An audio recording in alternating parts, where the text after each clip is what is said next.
প্রবল ঝড় বৃষ্টি হচ্ছে। বৃষ্টির ফোঁটাগুলো এত বড় যে মনে হচ্ছে রাস্তাঘাট সব জলে ডুবে যাবে। চারিদিক অন্ধকার, মাঝে মাঝে বিদ্যুতের ঝলকে একটু আলো দেখা যায়। রমেশ কাকার চায়ের দোকানে বসে আছে রাঘব। হাতে ধরা চায়ের কাপ থেকে ধোঁয়া উঠছে। চুপচাপ বসে চা খাচ্ছে সে।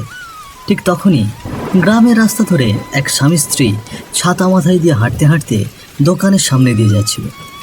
তাদের দেখে রাঘব বলে উঠল, কি গো শ্যামলদা, আরে এদিকে এদিকে। বলছি বৌদিকে নিয়ে এমন ঝড় বৃষ্টির মধ্যে কোথায় চললে?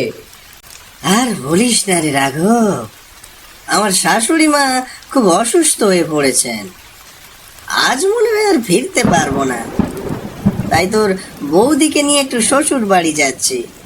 তা তুই এমন ঝড় বৃষ্টির মধ্যে এখানে এই চায়ের দোকানে বসে আছিস কেন? আরে ওই যে আমার একটা চাচাতো ভাই ছিল না, আরে সুনীল গো, সে অনেক বছর পর শহর থেকে আসছে বুঝলে, তাই তো ওর জন্য এখানে বসে বসে অপেক্ষা করছি। আচ্ছা ঠিক আছে রে, চলি তাহলে, ওখানে আবার পৌঁছতে দেরি হয়ে যাবে। এই কথা বলে শ্যামলদা ও তার স্ত্রী আবার বৃষ্টি ভেজা রাস্তায় হাঁটা শুরু করলো। এদিকে রাঘব এখনো চায়ের দোকানে বসে আছে চাচাতো ভাই সুনীলের জন্য অপেক্ষায়। সময় অনেকটাই পেরিয়ে গেছে, তবু ভাইয়ের দেখা নেই। কিছুটা দুশ্চিন্তায় পড়ে রাঘব ধীরে ধীরে বলল, এতক্ষণ হয়ে গেল এখনো তো এসে পৌঁছালো না। নিশ্চয়ই রাস্তায় কিছু একটা হয়েছে। না না না, এইভাবে বসে থেকে লাভ নেই। আমি বরং একটু সামনে গিয়ে দেখি। ও রমেশ কাকা, আমি এলাম গো। কিরে, চলে যাচ্ছিস বাপু? তা তুই যে বলেছিলি তোর ভাই আজকে আসবে। হ্যাঁ গো কাকা, আসার তো কথা ছিল, তবে অনেক দেরি হয়ে গেল। এখনো তো তার কোনো দেখাই নেই। না, এভাবে হবে না, আমি বরং একটু এগিয়ে দেখি বুঝলে, আবার কোনো বিপদ আপদ হলো কিনা। হ্যাঁ ঠিকই বলেছিস, এই বৃষ্টি বাদলের দিনে রাস্তাঘাটে কখন কি হয় তা তো আর বলা যায় না। নে তুই আর দেরি করিস না, তুই একটু তাড়াতাড়ি গিয়ে সামনে গিয়ে দেখ যে কি হলো। হ্যাঁ কাকা। এই বলে রাঘব চায়ের দোকান থেকে ছাতা হাতে বেরিয়ে গ্রামের পথ ধরে হাঁটতে লাগলো। কিছুটা যাওয়ার পর দেখতে পেল কেউ একজন মাটিতে বসে আছে, পা ছড়িয়ে। কাছে গিয়ে দেখে এ তো তারই চাচাতো ভাই সুনীল। ওকে দেখে রাঘব অবাক হয়ে বলল, এ কি রে, তুই এভাবে মাটিতে পা ছড়িয়ে বসে আছিস কেন? কি হয়েছে বল আমাকে। আর বলো না রাঘবদা, হেঁটে আসছিলাম, বৃষ্টির মধ্যে কাদায় পা পিছলে হঠাৎ পড়ে গেলাম। বলি, তোমাদের গ্রামের রাস্তা কোনোদিন কি পাকা হবে না? সুনীল, তুই শেষমেশ কাদায় পড়ে গেলি ভাই। এ এমনটা হওয়ারই ছিল। শহরে গিয়ে তো নিজের দাদাকে একেবারে ভুলেই গেছিস। সেই 3 বছর আগে একবার এসেছিলিস, তারপর তো তোর টিকিটাও দেখতে পাওয়া যায় না। নে এখন ওঠ, আস্তে আস্তে উঠে দাঁড়া। রাঘবের কথায় সুনীল একটু মুচকি হেসে উঠল, তারপর ধীরে ধীরে উঠে দাঁড়ালো। দুজনে একসাথে ছাতা মাথায় দিয়ে গ্রামের ভেজা কাঁচা পথ ধরে হাঁটতে লাগলো।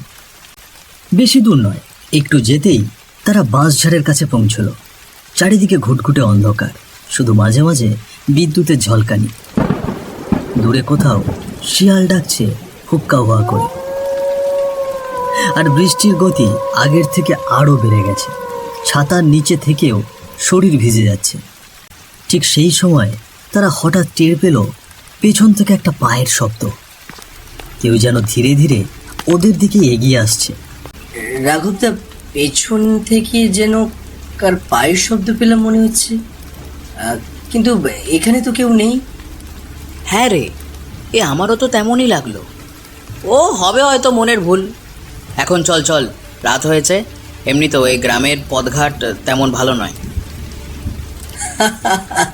তুমি কি এখনো ভূত টুত বিশ্বাস করো নাকি গো? এর আগের বারে যখন আসলাম তখনও তুমি আমাকে বললে রাতে একা না বেরোতে, ভূত গলা মুটকে দেবে। দাদা, এসব কুসংস্কার ছাড়া আর কিছু নয় গো, বুঝলে? এসব ভূত বলে কিছু হয় না। সুনীলের কথায় রাঘব যেন একটু বিরক্ত হয়ে গেল, মুখে কিছু একটা বলবে ভাবছিল। ঠিক তখনই হঠাৎ তাদের মাথার ওপর দিয়ে কি যেন একটা গরম হাওয়ার মতো কিছু ছুঁয়ে গেল। সুনীল কিছুই বুঝতে পারল না, কিন্তু রাঘব থেমে গেল। তার মুখে একটা অদ্ভুত ভাব, কিছু একটা টের পেয়েছে যেন। তখনই সে ধীরে ধীরে বলে উঠল, এই সুনীল, তাড়াতাড়ি পা চালা বলছি। আরে এখন মস্করা করার সময় নেই। আচ্ছা ঠিক আছে, চলো। তবে রাঘবদা, তুমি এত রেগে যাচ্ছ কেন? রাঘব সুনীলের কথার কোনো জবাব দিল না। সুনীলও একটু মুখ ভার করে দ্রুত হাঁটতে শুরু করলো। হাঁটতে হাঁটতে তারা বাড়িতে পৌঁছে গেল। রাঘব সুনীলকে ঘরে নিয়ে গিয়ে বসালো। তারপর বলে উঠল, নে নে, আর তোকে মন ভার করে থাকতে হবে না। আর শোন, এখানে বস, আমি তোর জন্য কিছু খাবারের ব্যবস্থা করছি। পেট বেশ ভরা আছি গো দাদা, আমি কিছু খাবো না। আসার সময় আমি হোটেল থেকে খেয়ে এসেছি। আর তুমি মন ভার করে থাকতে দাও কই? হ্যাঁ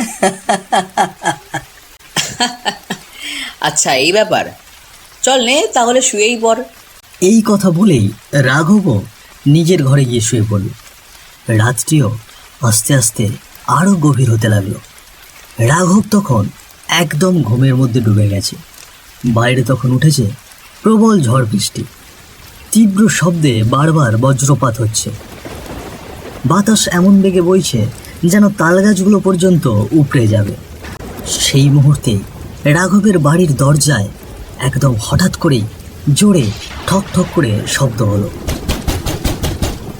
শব্দটা এত জোরে ছিল যে রাঘব এক ঝটকায় উঠে বসে পড়ল বিছানায়। আরে এত রাতে দরজায় এমন শব্দ? এই সময় আবার কে এলো? না না, শব্দ তো থামছেই না। যাই তো, একবার উঠে গিয়ে দেখি কে এমন করছে। রাঘব ধীরে ধীরে দরজার দিকে হাঁটতে লাগলো।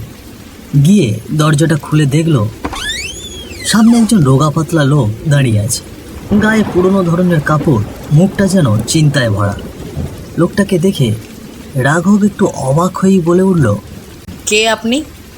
আপনাকে তো ঠিক চিনতে পারলাম না। বাবু, আমি পূজার বাড়ি আসছিলাম, কিন্তু দেখলাম ওদের দরজায় তালা ঝোলানো। হ্যাঁ, বৌদির মা অনেক অসুস্থ, তারা সেখানেই গিয়েছে। আজ আর ফিরবে না, বুঝলেন। আমি যে অনেক দূর থেকে এসেছি বাবু, এই দুর্যোগের মধ্যে ফিরে যাওয়া তো সম্ভব নয়। তুমি যদি কিছু মনে না করো, এই এক রাতের অতিথি মনে করে আমাকে একটু আশ্রয় দেবে? বৌদির আত্মীয় বলে কথা, আর বাইরেও ভালোই বৃষ্টি হচ্ছে। এমন সময় কি লোকটাকে ফিরিয়ে দেওয়া ঠিক হবে? না না, আজ রাতটা বরং তাকে এখানেই আশ্রয় দিয়েই দিই। কি হলো বাপু, কিছু বলছো না কেন? না না, তেমন কিছু না। আপনি আসুন না ভেতরে, আসুন আসুন। রাঘবের কথা শুনে লোকটি তার সাথে পেছনে হাঁটতে লাগলো। রাঘব তাকে একটা ঘরে নিয়ে এলো। আপনি এখানে বসুন, আমি আপনার জন্য গামছা নিয়ে আসছি। হে, বৃষ্টিতে পুরো ভিজে গিয়েছেন তো। লোকটি খাটে বসে পড়ল, আর রাঘব কিছুক্ষণের ভেতরে একটি গামছা এনে তার হাতে দিল আর বলে উঠল, আপনাকে আগে বরং কিছু খেতে দিই, তারপর না হয় শুয়ে পড়বেন। না বাপু, রাতটি থাকতে দিয়েছো এটি অনেক, আর আমি খেয়ে এসেছি। আচ্ছা ঠিক আছে ঠিক আছে, তাহলে আপনি শুয়ে পড়ুন। আমি এই পাশের ঘরেই আছি, যদি কিছু দরকার পড়ে আমাকে কিন্তু অবশ্যই ডাক দেবেন।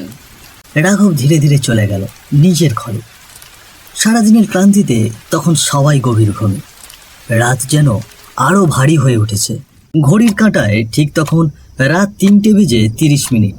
হঠাৎ রাঘবের কানে আসে এক অদ্ভুত ভয়ঙ্কর কণ্ঠের গান। তার গা শিউড়ে ওঠে।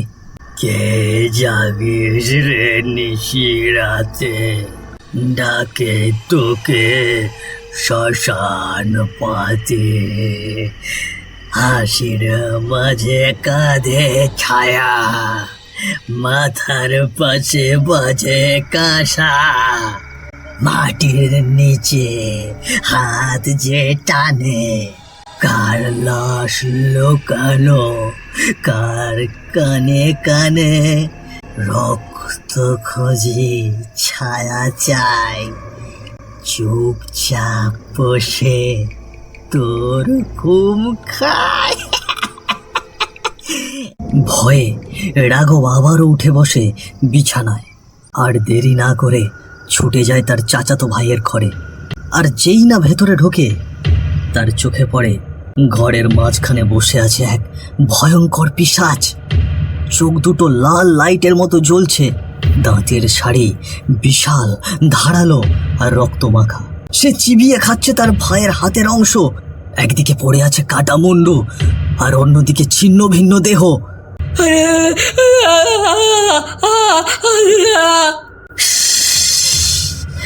চুপ, একদম চুপ। আজ দীর্ঘ 3 বছর পর শেষ করলাম আমি আমার প্রতিশোধ।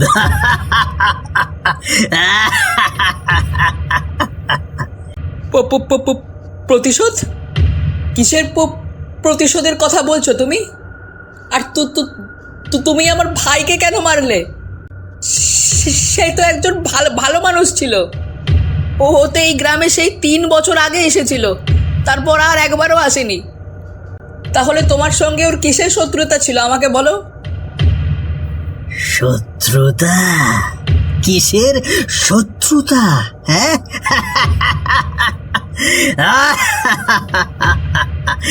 শুনতে চাস?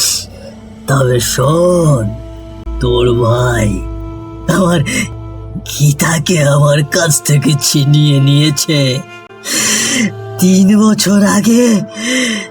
যখন সেই গ্রামে এসেছিল, আমি তখন পাশের গ্রামে থাকতাম। আমার নাম ছিল দেবু, আর সে গ্রামেই থাকতো আমার প্রেয়সী গীতা। একদিন রাতে আকাশে ঝমঝমিয়ে পড়ছে বৃষ্টি, পুকুর পার ভিজে একাকার, চারপাশ ধোঁয়াটে। সেই ভেজা সন্ধ্যায় একটা পুরনো গাছের নিচে দাঁড়িয়ে আছে গীতা আর সুনীল। ভিজে কাপড় গায়ে লেগে আছে। তাদের থেকে একটু দূরে আর একটা গাছের আড়ালে ভিজতে ভিজতেই দাঁড়িয়ে আছে দেবু। চোখের জল মিশে যাচ্ছে বৃষ্টির জলে। সে নিশ্চুপ, নীরবে সব শুনছে, সব দেখছে।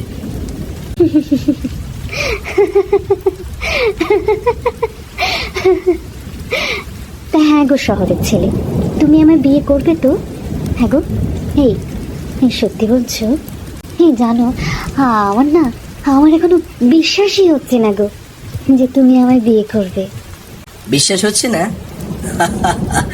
যেদিন তোমায় বিয়ে করে শহরে নিয়ে যাব, সেদিন ঠিক বিশ্বাস হবে তোমার।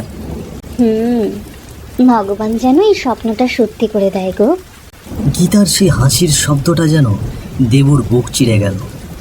একদিন যে মেয়েটি তার হাত ধরে স্বপ্ন দেখত, আজ সেই মেয়েই অন্য কাউকে নিয়ে হাসছে, ভবিষ্যৎ সাজাচ্ছে। দেবুর চোখের কোণ বেয়ে নীরব অশ্রু ঝরছে। বৃষ্টি আর চোখের জল মিলেমিশে যাচ্ছে একসাথে। কান্না নয়, যেন নিঃশব্দ একটা ভাঙন ভেতর থেকে। আমি তো গীতাকে ভালোবাসতাম, কিন্তু যদি সে অন্য কারোর সাথে ভালো থাকে, তবে আমার বাধা দিয়ে লাভ কি? ওরা ভালো থাকুক ওরা। সেদিন রাতে আমি ঘুমোচ্ছিলাম, হঠাৎ আমার স্বপ্নে গীতা আসে। দেবু দেবু দেবু, আমি তোমার সাথে অনেক অন্যায় করেছি। তোমাকে ভালোবেসে তোমাকে ধোঁকা দিয়েছি, আর তার সাজাও আমি পেয়েছি। জানো দেবু, শহরের ওই ছেলেটা আমাকে ঠকিয়েছে। সে আমাকে বিয়ে করার লোভ দেখিয়ে আমার সাথে ঘনিষ্ঠ হয়। এরপরে আমি যখন তাকে বিয়ের কথা বলি, তখন সে আমাকে মেরে ওই বড় পুকুরে ফেলে পালিয়ে গিয়েছে। দেবু 2 দিন ধরে আমার লাশ সেখানেই পড়ে আছে। তুমি আমার শেষ কাজ করে আমার আত্মাকে শান্তি দাও দেবু, আমার আত্মাকে শান্তি দাও। সকালে ঘুম ভাঙতেই আমি দ্রুত সেই বড় পুকুরটায় যাই।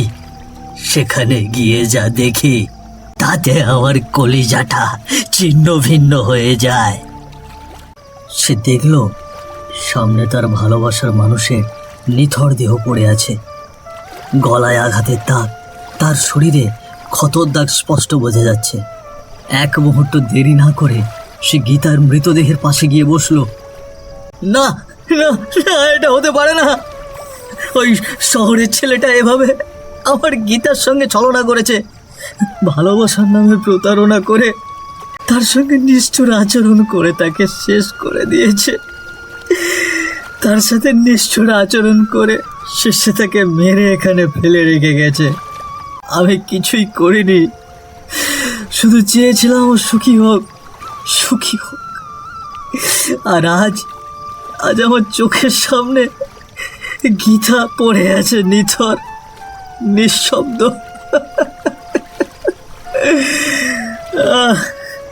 প্রিয় মানুষটির এই অবস্থা দেখে দেবুর বুক যেন ছিন্ন বিচ্ছিন্ন হয়ে গেল। তার চোখ থেকে ঝরে পড়তে লাগলো অনবরত অশ্রুধারা। সেই গীতা যার সুখের জন্য সে নিজেকে সরিয়ে নিয়েছিল, আজ তাকে এভাবে দেখে দেবু আর নিজেকে ধরে রাখতে পারল না। এই কষ্ট আমি সইতে পারবো না ভগবান, আমি আর বাঁচতে চাই না। যে ভালোবাসা রক্ষা করতে পারলাম না, তার ভার আমি আর বইতে পারছি না। এই কথা বলেই দেবু ছুটে গিয়ে পুকুরে ঝাঁপ দিল। তার যন্ত্রণার শেষ সীমানা ছিল এটাই, জীবন শেষ করে দিতে চেয়েছিল সে এই যন্ত্রণার থেকে মুক্তি পাওয়ার জন্য। কিন্তু ঠিক সেই মুহূর্তেই পুকুরের জলে মিলিয়ে যাওয়ার আগে আকাশের গর্জন আর বিজলির আলোয় তার গলা জোরে জোরে কেঁপে উঠল। আমি ছাড়বো না, আমার গীতার খুনিকে আমি ছাড়বো না। আমি আবার ফিরে আসবো প্রতিশোধ নিতে। পিশাচটির মুখে নিজের ভাইয়ের সেই নৃশংস কুকর্মের কথা শুনে রাঘব একেবারে স্তব্ধ হয়ে গেল। চোখের কোণে জমে থাকা জল আর আটকে রাখা গেল না, চুপি চুপি গড়িয়ে পড়তে লাগলো গাল বেয়ে। একটা সরল সাদাসিধে মেয়ে শুধু ভালোবেসেছিল বলেই তাকে এভাবে ঠকিয়ে হত্যা করে চলে যাওয়া, সেই নির্মম সত্যিটা যেন রাঘবের বুক চিরে ছিন্ন ভিন্ন করে দিচ্ছিল। তার মুখভঙ্গিতেই ফুটে উঠছিল সেই যন্ত্রণার ছাপ। নিজের ভাই এমন নিষ্ঠুর হতে পারে, এই সত্যিটাই যেন বিশ্বাস করা কঠিন হয়ে দাঁড়িয়েছিল তার জন্য। আর ঠিক এইভাবেই তোর ভাই আমার গীতাকে মেরে ফেললো। আমি অপেক্ষা করে গিয়েছি দিনের পর দিন, মাসের পর মাস, বছর পেরিয়ে গেছে শুধু একটা দিনের আশায় যে কবে সে ফিরে আসবে এই গ্রামে। আর সে আজ 3 বছর পর এসেছে, ঠিক 3 বছর পর।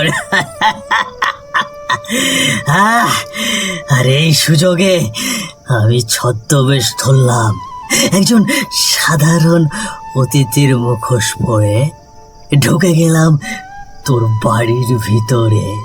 আর তারপর নিজের হাতে শেষ করলাম আমার প্রতিশোধের যজ্ঞ। আজ গীতা শান্তি পাবে, আমি আমার শপথ পূর্ণ করলাম।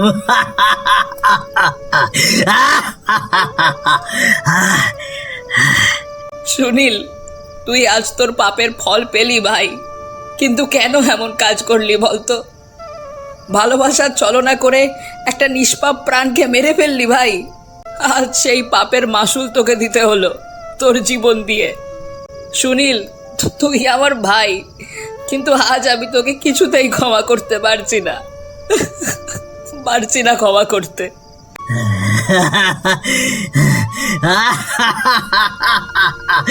শেষ করে দিয়েছি, শেষ। আমার গীতার খুনির বিচার আমি নিজে হাতে করেছি।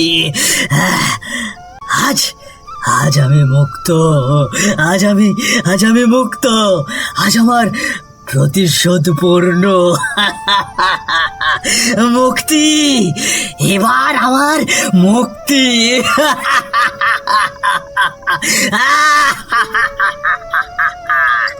এই কথাগুলো বলেই দেবুর পিশাচ ধীরে ধীরে ধোঁয়ার মতো মিলিয়ে গেল অন্ধকারে। এক মুহূর্তেই যেন সবকিছু নিস্তব্ধ হয়ে গেল। রাঘব চুপ করে দাঁড়িয়ে আছে, তার চোখের সামনে সুনীলের ছিন্ন ভিন্ন দেহ পড়ে আছে। সবকিছু যেন থেমে গেছে, শুধু থেকে গেল এক নিঃসঙ্গ রাত্রি।